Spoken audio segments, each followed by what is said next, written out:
name is Jennifer Ely. My husband John and I are the owners of Bluff Alpacas in Prosser, Washington.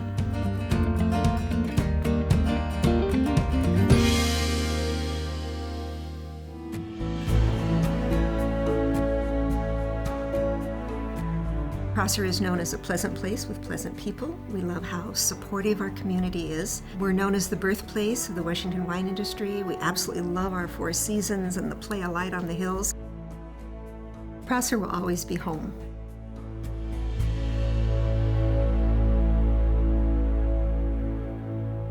We met our first alpacas at the local farmers market and did some research and decided to add alpacas to our lives as a business rather than a hobby.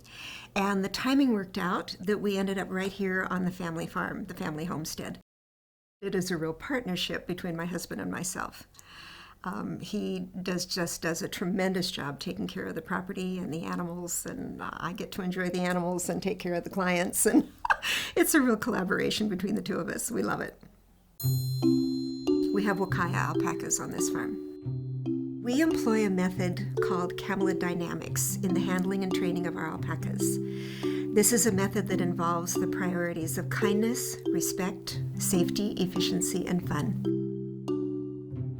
So alpacas and llamas are known to be very eco-friendly, particularly when it comes to respecting the ground. They just nibble the tops of grass and leave the roots. They don't pull it up by the roots. They just have pads and toenails rather than hooves, so they don't tear up the ground with their walking. When guests come to tour the farm, one of the things they often ask about is personalities. And the alpacas do have very different dispositions among their herd groups. They're very social, they shouldn't live alone, and they develop a hierarchy within each herd group.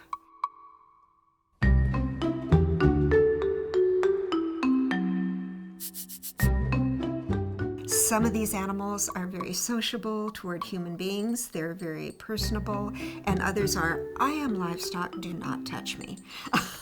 So yes, you can have any number of dispositions on the farm, and it can change as the herd groups change.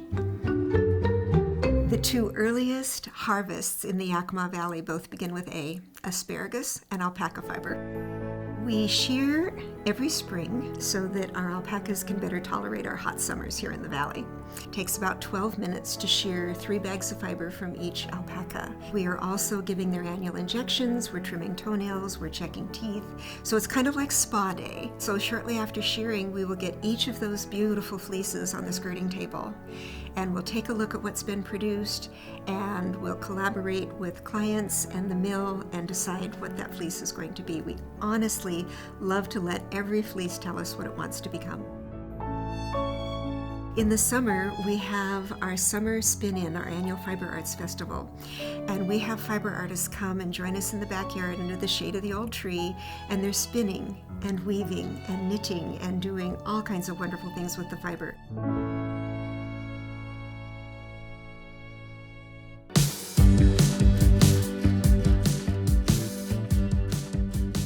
When you purchase alpaca yarn or an alpaca garment, you may not be aware of the journey that that particular material has gone through. Alpaca fiber is a unique fiber in that it is warmer, softer, and stronger than sheep wool because it has no lanolin, it's hypoallergenic for most, and it's considered a luxury fiber. So when we shear, the real joy and the real creativity comes in letting every fleece tell us what it wants to become. This is Athena. What you're seeing on the skirting table is the side that was closest to her skin. This is her blanket fiber. If you were to see this on her, you would see that her sunshine side looks quite different. That's what she looked like in the pasture before she came into the shearing barn. So we shear 3 bags of fiber from each alpaca. The first is shorn from the back of the neck to the tail, from the spine midway over the rib cage. That's the blanket fiber or your prime textile fiber. That all comes off in one piece like this.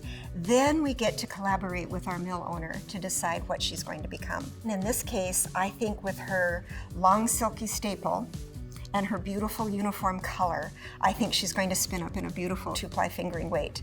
Next, we'll shear the neck and hip and shoulders. That's the second cuts. This material might be a little coarser or shorter and has a different destination, like rug yarn or felted product. And then lastly, the third bag of fiber we remove from the animal is the leg and belly fiber, the hairier material that they live on that protects them.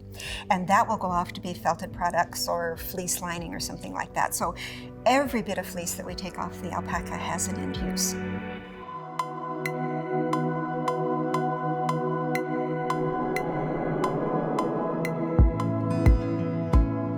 If you had told me 25 years ago that I would be living in the country and raising alpacas, I would have told you that God has a real sense of humor. I think owning alpacas has probably been as balanced as my life has ever been. Prior to living in the country, I spent my daylight hours in the corporate world. I absolutely love being outside in the fresh air with these gorgeous animals, and we're grateful for that every day.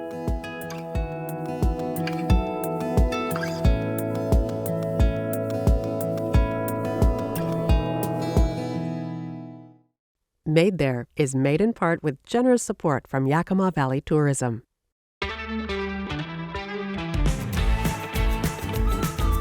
There are so many different agricultural things that are huge in Yakima. We're #1 in hops in the nation. We're #1 in cherries in the nation. We're #1 in apples in the nation.